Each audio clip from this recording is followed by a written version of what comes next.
Boa noite, pessoal. Vamos iniciar os nossos estudos. Nós vamos hoje dar continuidade no estudo que começamos na quarta-feira passada, Evolução e Vida Cotidiana. Nós vamos então fazer a nossa prece, em seguida vamos ao nosso estudo. Vamos orar.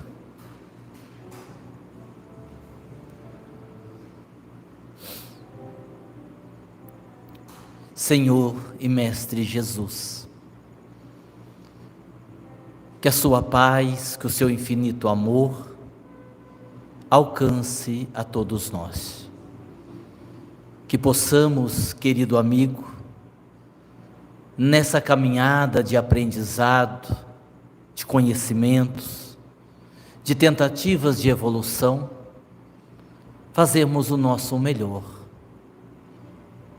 Por nós mesmos, pelas pessoas que caminham perto de nós, cada qual no seu processo evolutivo, e que a gente consiga transformar a nossa vida cotidiana num exercício diário desse processo evolutivo. A reencarnação é como se fosse a prova, o teste para o espírito, que mourejando no corpo físico, vai testando a sua capacidade de conhecimento, de autoconhecimento, de habilidade para lidar com todos os percalços da vida. Percalços estes que nada mais são do que as etapas naturais e inevitáveis que se vislumbram diante daqueles que já optaram pelo próprio crescimento. É importante, é fundamental que enxerguemos a vida desta forma, como possibilidades evolutivas, que os problemas sejam vistos. Quanto mais maiores forem, quanto mais difíceis forem, possam ser vistos como uma fase, um processo que estamos encerrando para outro começar. E estudos como este nos ajudam a melhorar tudo isso, a aprender mais, a crescer, a evoluir. Sendo assim, Senhor, abençoe-nos agora e sempre, que assim seja.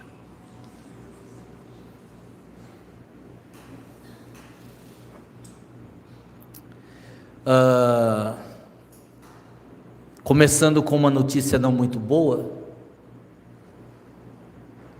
era alarme falso a gravidez da Célia, tá? Era só gases, não era, então... Ela fez o teste, não, porque a gente falou na última quarta-feira que a gente tinha essa desconfiança, mas não é. Ela fez o exame e nós já vimos que não é.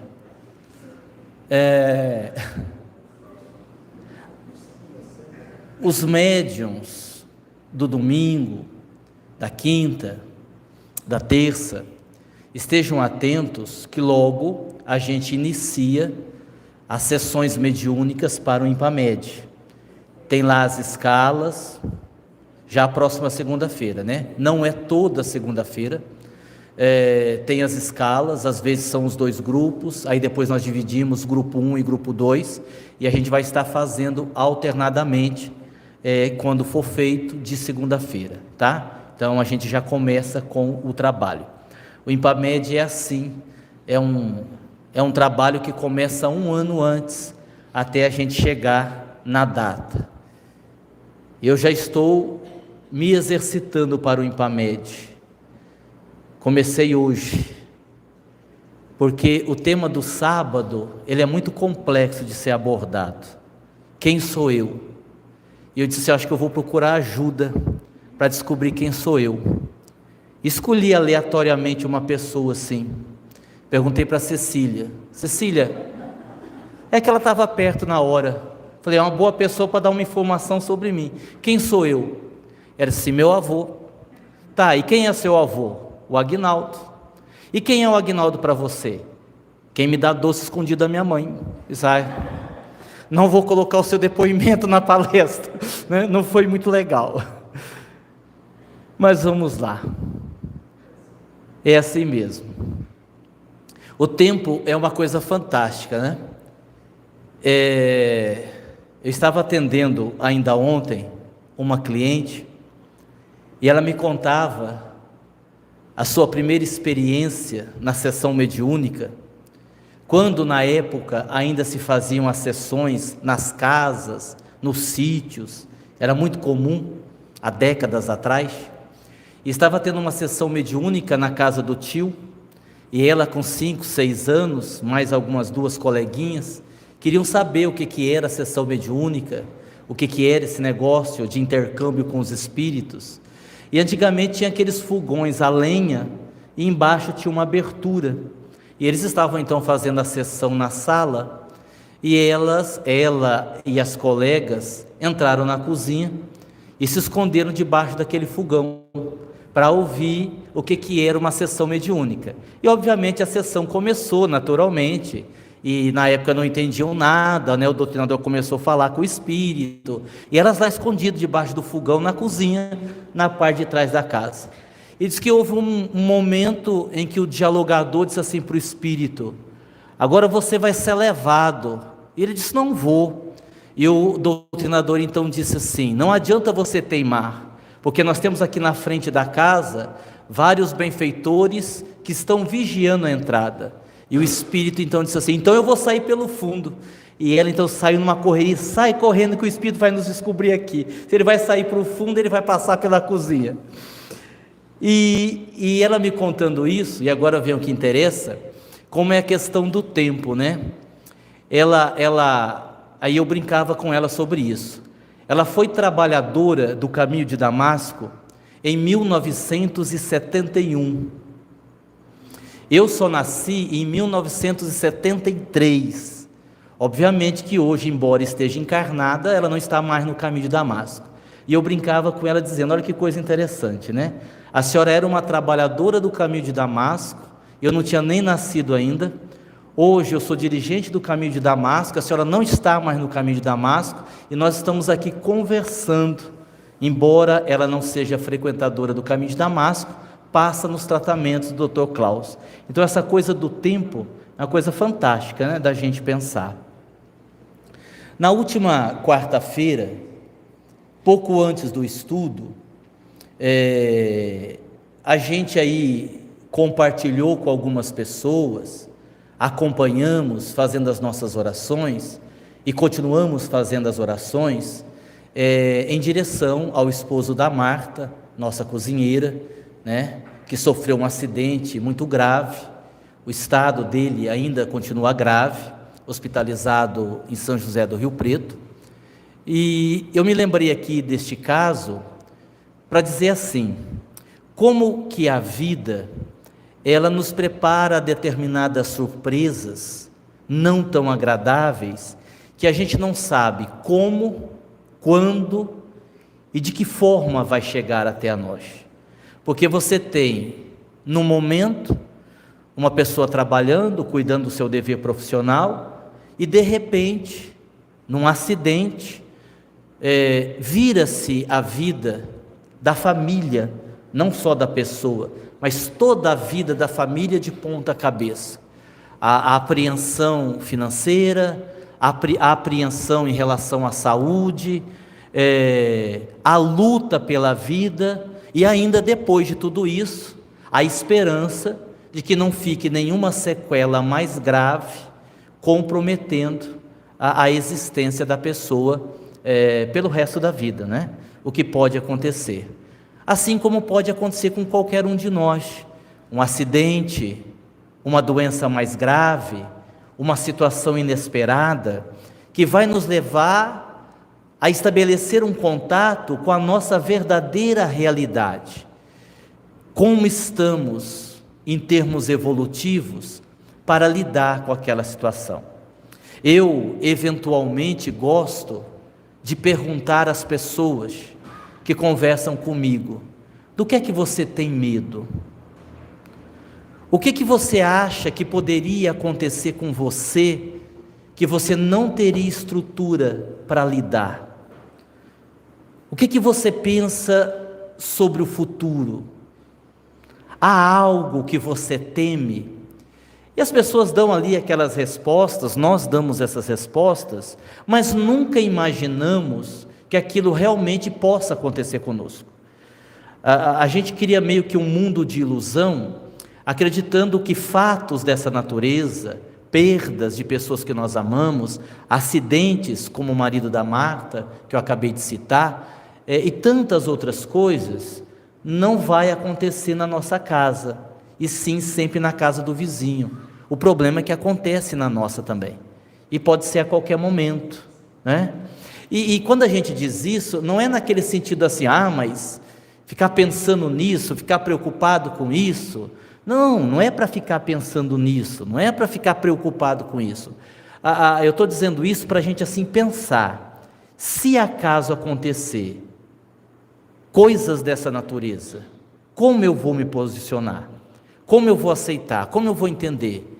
Se amanhã ou depois você fosse diagnosticado com uma doença grave, pior, uma doença agressiva, pior, que você não teria muito tempo de vida, como que você reagiria? Como que você conseguiria lidar com isso? Se você conseguiria lidar realmente? Então a gente vai vendo esses acontecimentos, e isso a gente precisa ir pensando, porque no dia a dia, a gente até acredita que está mais evoluído. Por quê? Porque nós vamos lidando com os problemas habituais. Eu estou bem, eu tenho muita fé, eu estou muito animado, eu continuo trabalhando no centro, eu continuo dedicado, mas assim, a gente está lidando com os mesmos problemas do dia a dia. A minha mãe que é chata, o meu pai que é complicado, a dificuldade financeira de toda semana, levantar cedo para ir trabalhar, né? Aquela dor no ciático que não me deixa, esse tipo de coisa. E a gente vai lidando com isso todo dia, e a gente vai lidando até bem. Então nós vamos criando uma crença de que nós realmente já estamos fervorosos na nossa fé, já temos uma evolução significativa, porque aquilo já não nos abala mais. Mas nós não nos damos conta que aquilo que não nos abala mais é algo que nós já estamos habituados a lidar. E se tivermos que lidar com algo que não estamos habituados? E se tivermos que lidar com alguma coisa que não está no previsto, que não está na programação, que não está no esperado, como é que vai ser? Aguinaldo, tem jeito da gente saber? Eu acredito que não, tem jeito da gente desconfiar. Mas a hora que a gente estiver vivendo a experiência, é que a gente vai ter certeza, né?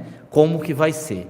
Esperamos, sinceramente, que seja o melhor possível para todos nós, em termos de habilidade para lidarmos com isso.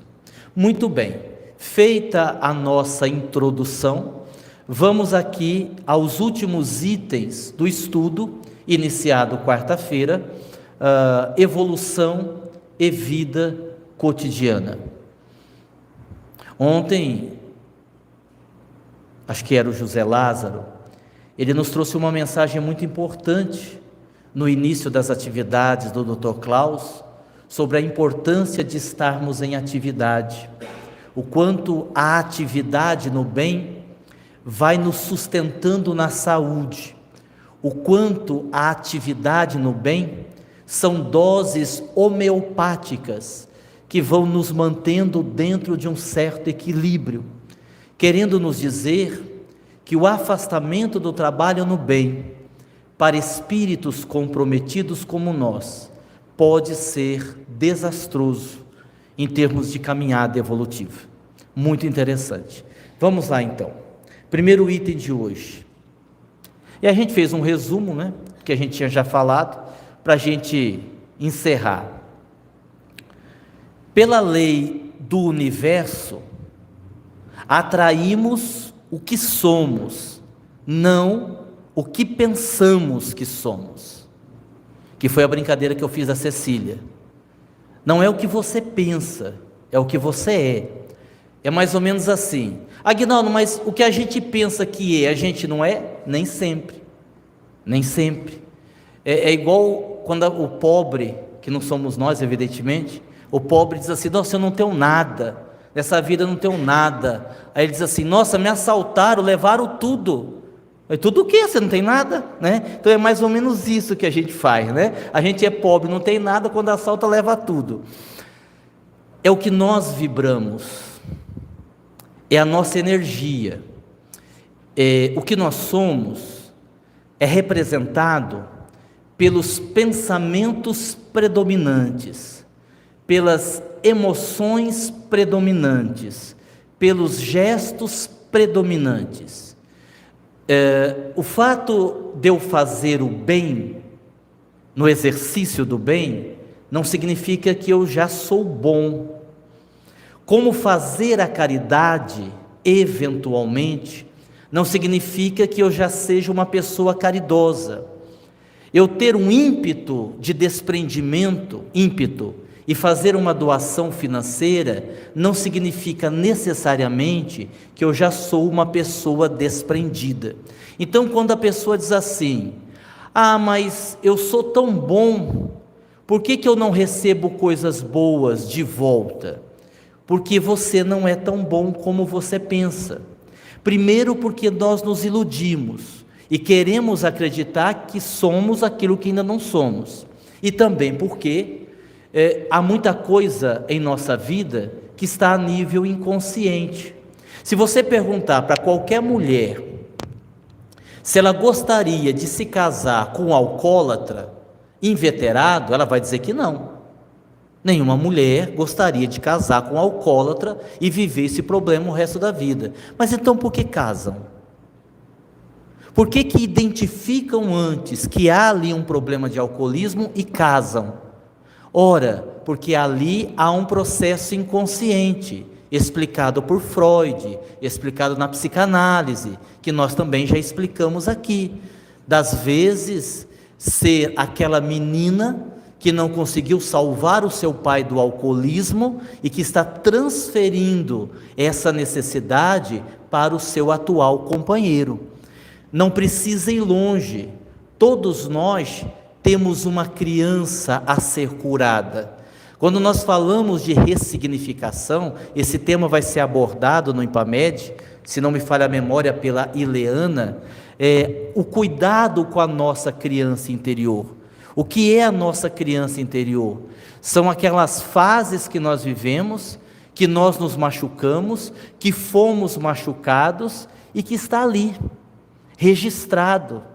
Está ali registrado, no nosso campo inconsciente. E tem coisas que é tão interessante. Eu conversava com uma pessoa outro dia, e ela me contava o quanto ela se perde. Primeiro, o quanto ela é perdida na vida. Perdida. E não bastando ser perdida na vida, ela se perde também durante a vida, porque ela vai em Rio Preto e se perde em Rio Preto. Em Votuporanga, ela se perde em Votuporanga. Bom, não é de se admirar, outro dia eu me perdi em Fernandópolis. Também quem estava de copiloto era a Carla, vai esperar o quê, né? Que esse GPS do Paraguai, imagine só. E assim, perdida, sempre perdida. E aí, resgatando essa criança interior, ela relatou um fato dela ter se perdido da mãe. Aquela época bem antiga, que as crianças iam na frente, lembra dessa, né? Quando os casais saíam na rua assim para passear, né? Quase não tinha carro, os moleques vai na frente. Ela tomou uma rua, os irmãos foram para outra rua, a mãe foi para outra rua, e ela se perdeu dos irmãos e se perdeu da mãe, e por várias horas ficou perdida, até que alguém a encontrasse e a conduzisse até onde estava a sua mãe. Isso bastou para gerar um trauma, para gerar uma ferida, para gerar um problema tão grande, tão imenso, que estar perdida, estar se perdendo, é um reflexo direto da criança perdida, daquela época de quando ela tinha 7 anos, e hoje já tem mais de 50. Então, quanta coisa inconsciente na nossa vida que nós não sabemos. Aí a gente volta para aquela velha explicação, que eu já fiz aqui também. Não é o que você faz, é por que você faz. O que está por detrás daquilo que você faz? Qual é a sua intenção por detrás daquilo que você fala? O que é que você quer mostrar por detrás daquilo que você tem o prazer de fazer na frente dos outros? É ali que está o seu verdadeiro eu. O universo, ele vibra justamente nisso.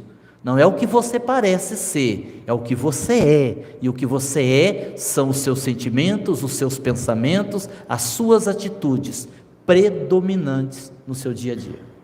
Deu para entender? Deu para entender? Ótimo. Vamos para a próxima. Estamos dentro de um contexto construído por nós mesmos. Às vezes a gente se revolta muito com o Brasil, por exemplo, com as nossas leis, com tudo isso que está acontecendo. Ainda outro dia eu assisti uma reportagem, acho até que eu comentei com vocês, não me lembro, de 2 ladrões, isso é fato verídico, não é piada, pode parecer piada, mas não é, de 2 ladrões, 2 assaltantes que entraram numa casa, e eles estavam armados apenas com 2 facas, não tinham revólver, e a casa que eles foram assaltar era de um cara que tinha conhecimento de artes marciais. O cara dominou os bandidos, deu umas pancadas nele, deu umas boas porradas nele, amarrou, amordaçou e levou para a delegacia. Ele foi acusado de agressão e foi preso. Os ladrões que foram liberados, sabendo que eles não estavam em casa, voltaram e assaltaram. Aí assim, você diz, nós estamos perdidos. Mas não é só a política, não é só a justiça, somos nós também. Porque aí eu vi uma outra reportagem no mesmo jornal, do cara que queria dar o golpe do seguro. Então ele não sabia que tinha câmera filmando, ele pegou o carro, mandou o carro no muro, para receber o seguro. E quando ele foi receber o seguro era fake. O seguro também era de mentira. Então ele enganou o seguro que já havia enganado ele primeiro. Então quer dizer, é um problema do brasileiro. A corrupção, a desonestidade, o jeitinho brasileiro, é do brasileiro. Não é só de Brasília o problema, envolve todos nós. Eu inclusive penso, segundo os relatos de alguns espíritos, e agora parece que isso vai ficando mais claro, por que está demorando tanto para que haja alguma coisa que a gente possa acreditar? Por que está demorando tanto para a gente ter um mínimo de motivo para comemorar alguma coisa? Porque a gente só tem tido motivo para chorar, para reclamar e ver tragédia acontecer, em quase todos os setores, falando do Brasil. E eu ouvi uma vez um médium dizendo que era preciso aguardar para que as pessoas descessem de cima do muro. Era preciso que esse processo de vir à tona tudo que tem que vir, fosse segurado um pouco mais, para que as pessoas se mostrassem realmente quem elas são. Então eu acredito que seja isso, quanto mais demora, mais as pessoas vão se mostrando quem são, vão descendo de cima do muro, e boa parte delas vão descendo do lado que não deveriam, e vão mostrando realmente quem são. Então assim, nós não somos vítimas desses políticos, nós não somos propriamente vítimas desse sistema, nós fazemos parte desse sistema, que é no mundo todo. Eu vi uma reportagem essa semana, de que a França estava parada, que a França, um problema lá que teve lá na França, em Paris, parece que os policiais mataram uma pessoa, o povo se revoltou e tal, e vocês devem ter visto essa reportagem, em relação a esse país. E eu tenho uma amiga que está na França, em Paris, e o marido ligou para ela, olha, vem embora, antecipa a passagem, volta para o Brasil, olha o caos que está aí. Ela disse, que caos? Não tem caos nenhum. Não, mas a mídia está mostrando, é ao vivo. Aí ela foi na praça, onde a mídia estava mostrando, supostamente ao vivo, filmou a praça vazia, não tinha uma pessoa lá, não tinha nada acontecendo, e era a notícia que estava chegando até nós. E isso nós estamos falando da Europa. Imagina a mídia brasileira, né? Se a Europa é assim, imagina a nossa mídia. Então, às vezes a gente é levado num momento de revolta natural, a gente se revolta com tudo isso, né? É muita patifaria. Só que nós não podemos esquecer que a gente está inserido nesse contexto. Claro, tem exceções, é evidente que tem exceções, mas a maioria das pessoas não estão muito interessadas no bem do próximo, no bem do país, na honestidade. Vai do jeito que for, tá bom assim, e eu já pago muito imposto, e o que eu puder ser desonesto eu vou ser, e o que eu puder enganar eu também vou enganar, porque me enganam, assim por diante. Nós demos o exemplo da pasta de dente na última quarta-feira, né? E tanta coisa a mais que acontece. Por exemplo, se você for numa fábrica onde se produz o leite em caixinha, você jamais coloca leite de caixinha na boca de novo. Se você só o tanto de formol que é colocado ali, você não acredita. Tudo que diz longa-vida, que é de caixinha, o veneno que tem lá dentro. É só a gente pesquisar. Mas a gente também não está interessado, a gente quer comer Habib's, a gente quer comer, que mais? McDonald's da vida, é isso daí mesmo. Os lanches mais caros, pequeno, propaganda enganosa, que você olha a foto, é gigantesco, né? Aí quando você chega, diminuiu o tamanho. Você vai comer lá na loja, lá, tudo ruim para você sair logo, porque é rápido, tem que ser rápido, vai dar um lugar para outro, essa coisa toda. E a gente vem vivendo isso, a gente vem aceitando isso, é isso que eu estou tentando dizer. Nós estamos aceitando o que vem acontecendo no mundo, o que vem acontecendo no Brasil, nós estamos aceitando, nós estamos engolindo, e vai ficando cada vez pior, a ponto de quando a gente querer reagir, a gente não conseguir mais, né? Lembram do exemplo da despamonhalização da vida? Lembra? Vamos ver se vocês estão com a língua presa. Repete essa palavra: despamonhalização da vida.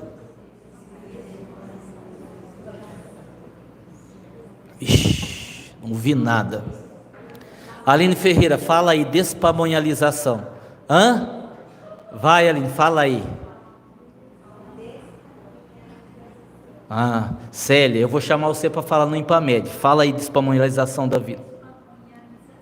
Pronto, você acertou. Pronto, agora estou satisfeito. E essa palavra é uma brincadeira usada por um filósofo, brincando, que a vida perdeu isso. Aí ele faz uma comparação simbólica, eu também já expliquei isso aqui, de que antigamente, para você comer pamonha, era uma vida, porque era o domingo dedicado à pamonha. Quem já morou no sítio sabe disso, não é novidade, né? Apanhar o milho, colher o milho, não é assim? Tirar a palha do milho, coisa que eu odiava, porque para mim sobrava o serviço horrível de tirar aqueles cabelinhos do milho. Gente, que raiva que eu tinha de fazer aquilo, né? Mas as crianças tinham que tirar o cabelinho do milho. Aí depois alguém ia ralar, e aí preparar, e pôr no fogo. No final do dia, 5, 6 horas da tarde, saíam as pamonhas, que ninguém aguentava, queria comer, porque aquele cheiro de milho o dia inteiro mexendo, que ninguém queria. Mas assim, a lição moral é o quê? O que aquilo mostra?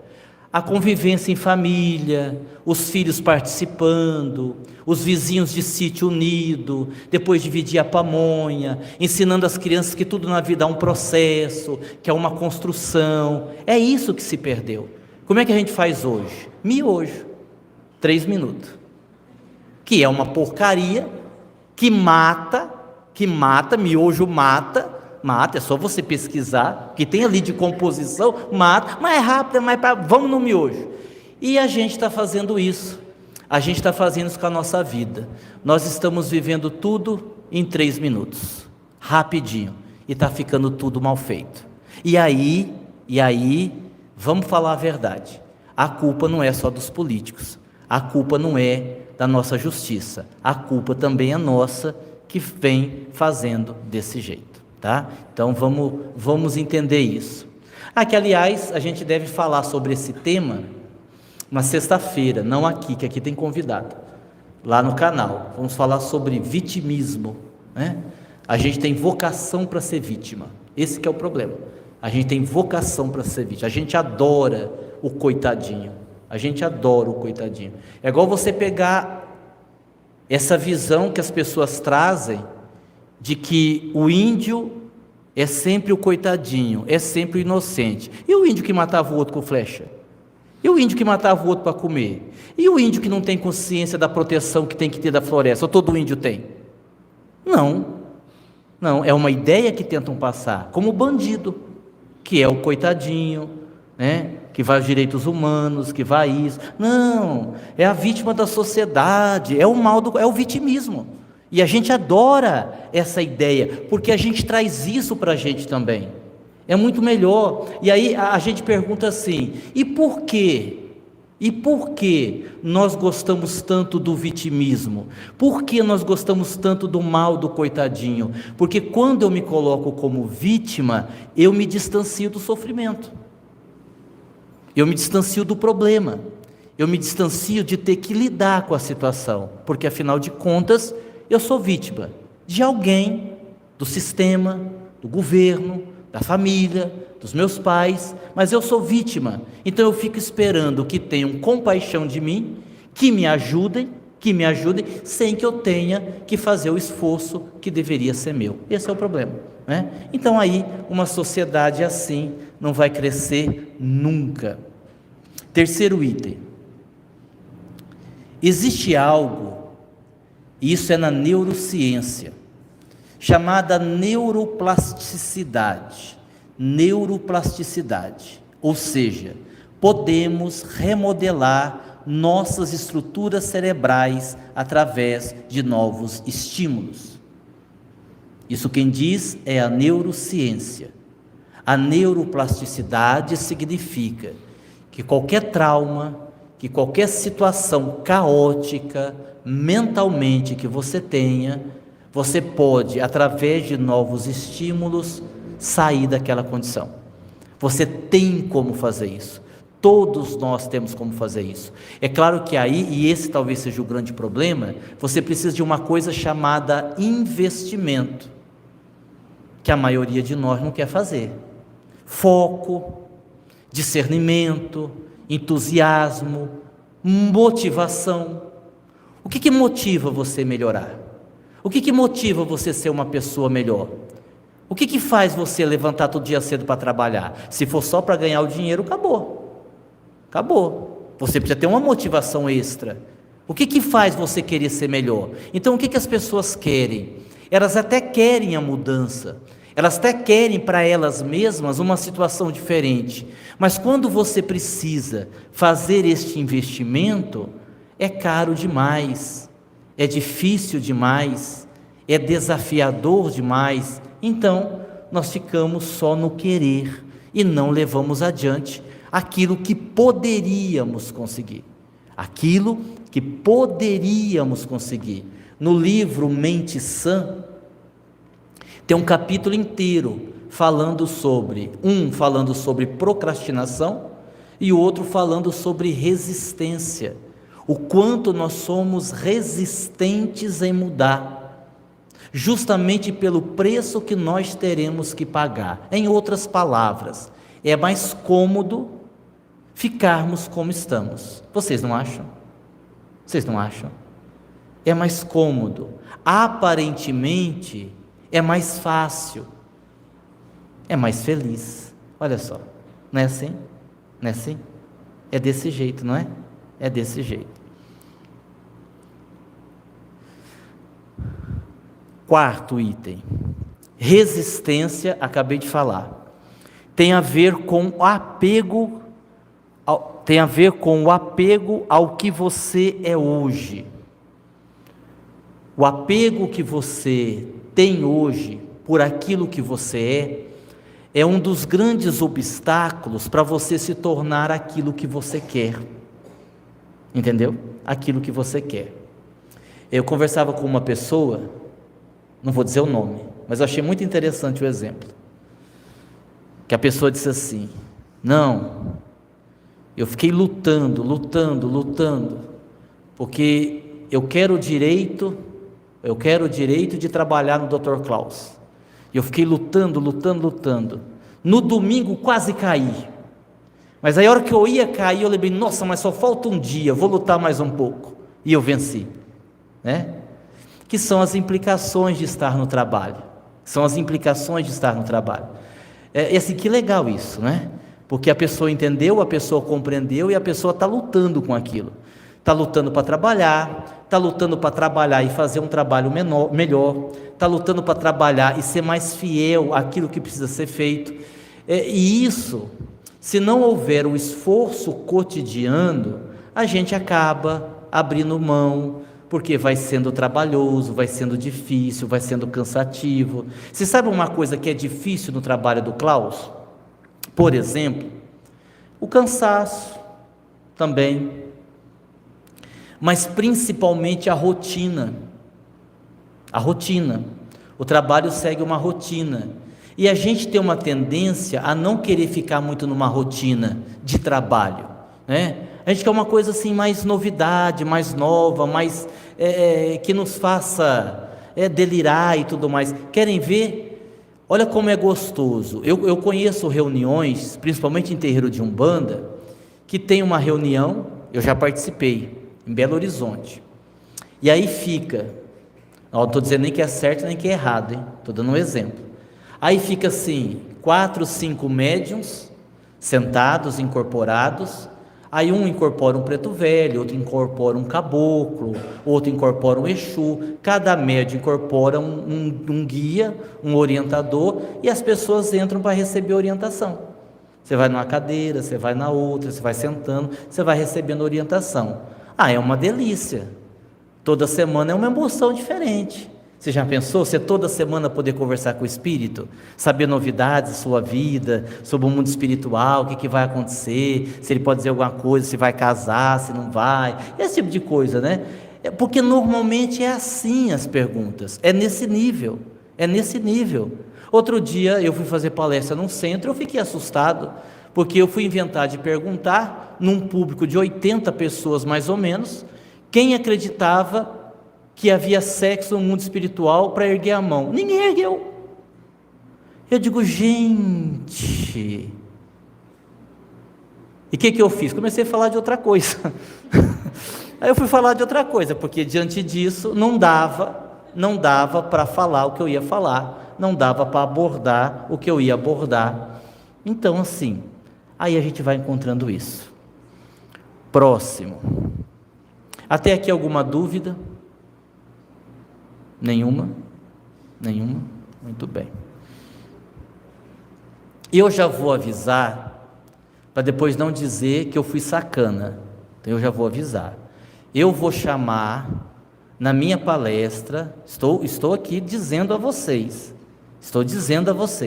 que eu vou chamar na minha palestra do sábado em Pamed, pelo menos 3 ou 4 trabalhadores para ir lá na frente, para eu fazer uma pergunta. Eu vou chamar, não adianta ficar escondido, que eu peço para localizar, eu já estou avisando para depois dizer: o Aguinaldo, como é que o Aguinaldo fez isso e nem avisou a gente? Então fique preparado, eu vou chamar, né? Vocês vão ter que estar lá, vocês estão escalados, não vai estar lá. Como vocês não vão estar lá? Vocês vão estar escalados? Claro que você vai estar.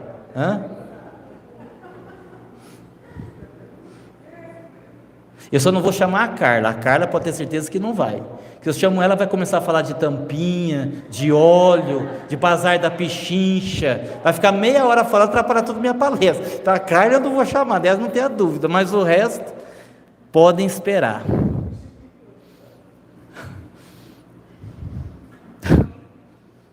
Bom, vamos lá para a próxima. Normalmente, problemas que se repetem são lições não aprendidas, ou lições que já foram aprendidas e você não entendeu.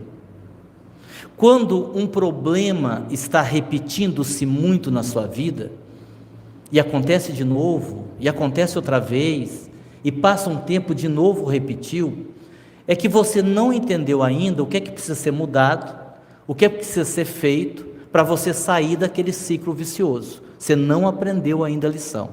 E às vezes a lição já fechou, o processo já acabou e você está ali ainda.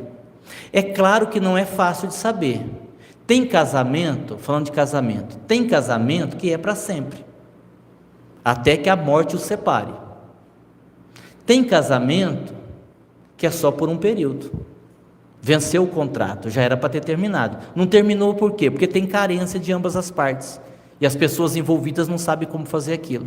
Sim? Tem casamento que não era nem para ter começado. Tem casamento que tinha tudo para não dar certo. E não é que acabou dando. E a pessoa continua. Tinha casamento que tinha tudo para dar certo. E não deu. E a separação vai gerar um prejuízo enorme para os dois. Pô, e como é que a gente descobre isso? Está aí. Está aí. Boa pergunta. Boa pergunta. Arrume um psicólogo para lhe ajudar.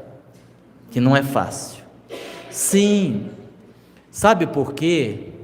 Porque não é meramente uma questão de relação. Não é isso. E aqui eu não vou falar muito desse aspecto, que a gente fala toda quarta-feira. A gente tem aí envolvido na questão relacionamento afetivo os medos, as carências, o próprio medo da solidão, o medo de ficar sozinho, as crenças limitantes. Eu fui educada para casar uma vez só. Na minha família nunca ninguém se separou. E se eu me separar vai ser um desgosto para o meu pai. Esse tipo de coisa, que são os problemas emocionais. Tem isso. E também tem os aspectos espirituais, que da nossa condição de espírita a gente não pode esquecer. Por que nós estamos juntos? O que é que foi definido? Qual é a programação? Será que não vale tentar mais um pouquinho? Será que nós estamos exagerando? Então, quando você junta essas duas coisas, é realmente difícil você definir uma situação dessa. O que é certo fazer? Ou o que é conveniente fazer? De repente você está numa relação que você deve continuar, de repente você está numa relação que ambos estão sofrendo, é hora de parar. E aí se você não tiver um profundo entendimento, primeiro de você mesmo, por que você está ali na relação? Um bom entendimento do outro, por que o outro está com você? E um bom entendimento da vida, o que nos trouxe até aqui, a gente não consegue fazer isso. E se fizer, pode fazer de forma errada. E ninguém também vai para o inferno por causa disso. Mas aí a gente pode perder uma grande chance de evolução, de contribuir com a evolução do outro, etc., essa coisa toda. Mas repito, esse aspecto da relação afetiva, ele é muito difícil da gente definir com clareza. Voltamos ao ponto central. Autoconhecimento define isso. Outro dia mesmo a pessoa me fez uma pergunta, e olha assim, que eu estudo. Claro que eu estou longe de saber todas as coisas, mas eu estudo para conseguir responder tudo que me perguntam. E eu não tinha resposta para a pessoa, para ver como tem coisa na vida que é difícil. A pessoa perguntou assim: eu tenho um cachorro, eu amo o meu cachorro, ele já está velhinho e agora está com câncer. A única opção do meu cachorro sobreviver é uma cirurgia e quimioterapia, que vai dar aí uns 5, 6, até 7 mil reais de gasto. O que é impensável eu arrumar um dinheiro desse para tratar um cachorro. Eu não tenho, mas eu amo o meu cachorro. Mas eu também não quero ver meu cachorro sofrer. Se eu pagar para o veterinário fazer eutanásia nele, perante Deus, está errado? E aí?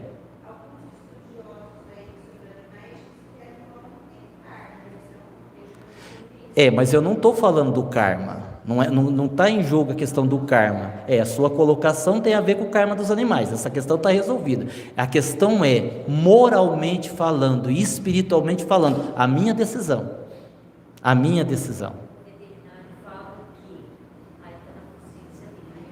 Na consciência do dono.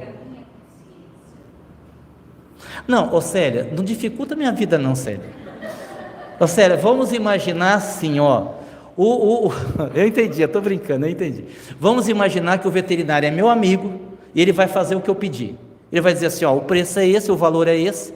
Se tiver dinheiro para pagar, a gente vai fazer. Se não tiver dinheiro, se quiser optar pela eutanásia, eu faço para você. Não é legal, porque é a questão de consciência, exatamente. Mas ele é meu amigo, ele vai fazer o que eu disser. Olha como é uma questão para a gente pensar. Não é para pensar?